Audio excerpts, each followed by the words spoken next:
Students, आज हम class 6 की एक्सरसाइज 2.1 करेंगे। हमारे जो चैप्टर 2 है वो है पूर्ण संख्याएं यानी होल नंबर्स। हमारा पहला क्वेश्चन है 10,999 के बाद अगली 3 प्राकृत संख्याएं लिखिए।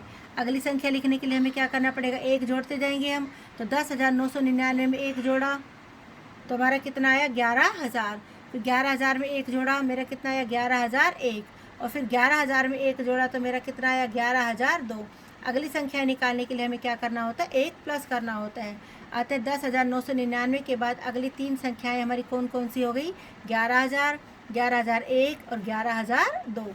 क्वेश्चन नंबर 2 है 10,001 से ठीक पहले आने वाली पूर्ण संख्याएं लिखिए। अब पहले वाली संख्या निकालने के लिए क्या करना पड़ेगा, घटाना पड़ेगा। जैसे कि हमसे कहा जाए 9 से पहले कौन सी संख्या आती है, तो हम कौन सी संख्या बताएंगे, 8। तो 9 में से हमने क्या किया, एक घटाया। ऐसे ही यहाँ पर करेंगे। तो 10,001 से ठीक पहले कौन सी संख्या आ रही, एक घटाया तो कितना आया 10,000। अब 10,000 से एक संख्या घटाएंगे हम तो कितना आएगा 9,999। और 9,999 में से एक घटाया तो कितना आया 9,998। तो 10,001 से ठीक पहले आने वाली 3 संख्याएं कौन सी हमारी, 10,000, 9,999, 9,998। अगला क्वेश्चन है हमारा, सबसे छोटी पूर्ण संख्या कौन सी है। पूर्ण संख्या हमारी कहाँ से शुरू होती है, 0 से। तो सबसे छोटी पूर्ण संख्या हमारी कौन सी हो गई, 0। क्वेश्चन नंबर 4 है 32 और 53 के बीच में कितनी पूर्ण संख्याएं हैं, 20। ये 20 हमारा कैसे निकला, 32 और 53 के बीच में पूछा है। तो 32 और 53 को तो हम गिनेंगे नहीं।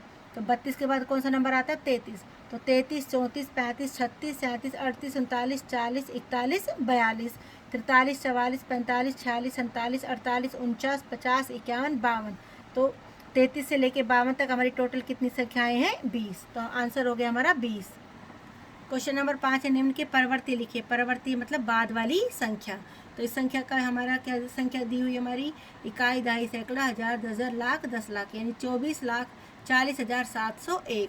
अगली संख्या भी हमें दी हुई है, इकाई, दहाई, सैकड़ा, हजार, 10,000, लाख, 1,01,99। ये वाली संख्या पढ़ेंगे, क्या दिया हुआ है, इकाई, दहाई, सैकड़ा, हजार, 10,000, लाख, 10 लाख, 10,99,999। और ये संख्या दी हुई है हमें 23,45,670।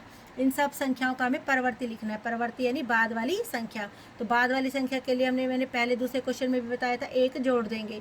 तो इसके लिए हमें अगली संख्या निकालनी है, एक जोड़ा। तो बाकी संख्या तो हमारी ऐसी ही रहेगी जब हम इसमें एक जोड़ेंगे। तो 701 में आसान तरीका बता रही हूँ, 701 में एक जोड़ेंगे तो अगली संख्या क्या हो जाएगी, 702। बाकी यही हमारा एज इट इज़ रहा, 2, 4, 4 और 0, यानी 24 और 40 आगे हमारा एज इट इज़ लग गया। 701 में हमने एक जोड़ा तो 702। इसको देखो हम, ये 199 है, 199 में एक जोड़ेंगे तो कितना आएगा, 199 के बाद क्या आता है, 200। तो ये 100 हमारा एज इट इज़ रहा और ये हमारा कितना आ गया, 200। चाहे तो हम जमा करके भी देख सकते हैं अगर अभी शॉर्टकट तरीका नहीं आ रहा है। इसमें हमने अगली संख्या में एक जोड़ा तो मेरा कितना आया, इकाई, दहाई, सैकड़ा, हजार, 10,000, लाख, 10 लाख। ये हो गया मेरा कितना, 11 लाख। इसमें हमने एक जोड़ा, 670 में एक जोड़ेंगे कितना आ जाएगा, 671। बाकी यही रहा हमारा 23, 45, 671। अगला है हमारा पूर्ववर्ती लिखिए। पूर्ववर्ती यानी पहले वाली संख्या। 94 का पूर्ववर्ती क्या होता है, 93। 10,000 में से एक घटाया कितना आया, 9,999। इसमें से एक घटाया हमने 20, 80, 90 में से एक घटाएंगे कितना आ जाएगा, 89। तो 20, 80, 89। ये है हमारा 76, 54, 321। 321 में से एक घटाएंगे हमारा तो कितना हो जाएगा, 320। आगे यही रहा हमारा 76, 54, 320। अगला है हमें ये निशान लगाना है। तो 530 और 503 में कौन सी संख्या बढ़ी है हमारी, 530। तो 530 की तरफ निशान लगा दिया। 370 और 307 में क्या बढ़ा है, 370। तो 370 की तरफ लगा दिया। अगला है हमारा 98,765। ये है 56,789। तो 98 से शुरू है, ये बड़ी रकम है तो इसकी तरफ निशान लगा दिया। अगला है 98, 30, 415। इधर क्या दिया हुआ हमारा, 100, 23, 201। तो हमें ये पता नहीं चल रहा। कई बच्चे क्या गलती करते हैं, ये देखते हैं ये 9 से शुरू है, ये 1 से शुरू है, ये वाली संख्या हमारी बड़ी है। लेकिन नहीं, हम पहले क्या करते हैं, अंकों को गिन लेते हैं। इसमें कितने अंक है, 1, 2, 3, 4, 5, 6, 7।